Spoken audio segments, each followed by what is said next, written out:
Super 8 కి ఏ teams qualify అయినాయి, ఏ teams ఏ group లో ఉన్నాయి అండ్ సెమీఫైనల్స్ కి ఏ టీమ్స్ రావచ్చు అనేది ఈ వీడియోలో అయితే చూసుకుందాం. ముందుగా గ్రూప్ వైజ్ సూపర్ 8 కి ఎవరు క్వాలిఫై అయ్యాలో చూసుకుందాం. గ్రూప్ ఏ నుంచి చూసుకుంటే ఇండియా అండ్ పాకిస్తాన్ క్వాలిఫై అయ్యారు. గ్రూప్ బి నుంచి శ్రీలంక అండ్ జింబాబ్వే అయితే క్వాలిఫై అయ్యారు. గ్రూప్ సి నుంచి West Indies and England, group D నుంచి న్యూజిలాండ్ అండ్ సౌత్ ఆఫ్రికా అయితే క్వాలిఫై అయ్యారు. సో మనం చేసిన ప్రిడిక్షన్స్ లో గ్రూప్ ఏ నుంచి యుఎస్ అయితే మిస్ అయిపోయింది సూపర్ 8 క్వాలిఫై అవడంలో. గ్రూప్ బి నుంచి ఆస్ట్రేలియా అయితే మిస్ అయిపోయింది.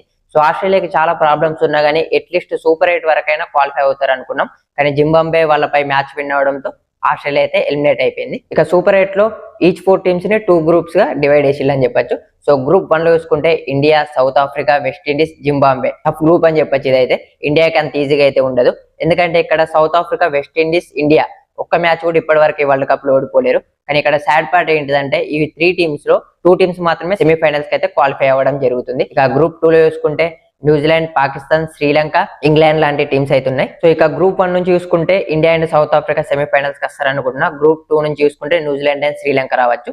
గ్రూప్ 1 మ్యాచెస్ అన్ని ఇండియాలో జరుగుతాయి అండ్ గ్రూప్ 2 మ్యాచెస్ అన్ని శ్రీలంకలో జరుగుతాయి. అక్కడ శ్రీలంకకి హోమ్ అడ్వాంటేజ్ ఉండే అవకాశం అవుతుంది. సో మరి ఈ సూపర్ 8 నుంచి సెమీఫైనల్స్ కి 4 టీమ్స్ వస్తాయి అనుకున్నారో మీరు కింద కామెంట్ లో చెప్పండి. అలాగే నెక్స్ట్ వచ్చే T20 world cup and IPL videos కోసం మన పేజ్ అయితే ఫాలో అయిపోండి.